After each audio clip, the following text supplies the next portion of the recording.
Baby, সবাই বলে office থেকে এসে নাকি ছেলেরা আর কোনো কাজ করে না, পায়ের উপর পা তুলে বসে থাকে, আর বউরা নাকি কোনো রেস্টই পায় না। কিন্তু আমি তো বসে বসে ফোন টিপি, এখনো টিপছি, আর তুমি ডিনার বেড়ে আনো। বেবি, সবাই বলে ছেলেরা নাকি মেয়েদের সাথে শপিং এ যেতেই হেট করে, আর গেলেও ট্রায়াল রুমে একবার মেয়েরা ঢুকলে খালি তাড়া দেয়, বেশিক্ষণ বসতে পারে না বাইরে।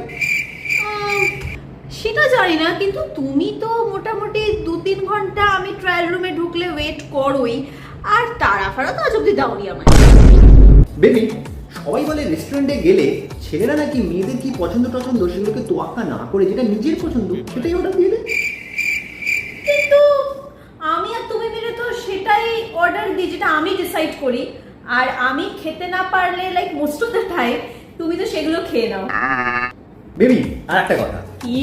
আরে আমার ছেলে বন্ধুগুলো সব বলছে ট্রাভেলে গেলে ওদের গার্লফ্রেন্ডের খালি ছবি তুলতে হয়, তাই ইচ্ছে করে মাঠের ছবি তোলে, আর মেয়েগুলো তাই কমপ্লেন করছে যে বেকার নিয়ে যাওয়া। কিন্তু তোমার কাছে তো ট্রাভেলের আরেক নামই হলো আমার ছবি তোলার রিলস বানানো।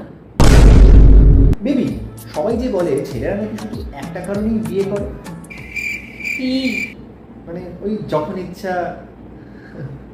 সেক্স? সেই আমি জানি না, কিন্তু সেক্স তো তখনই হয় যখন আমার মুড হয়।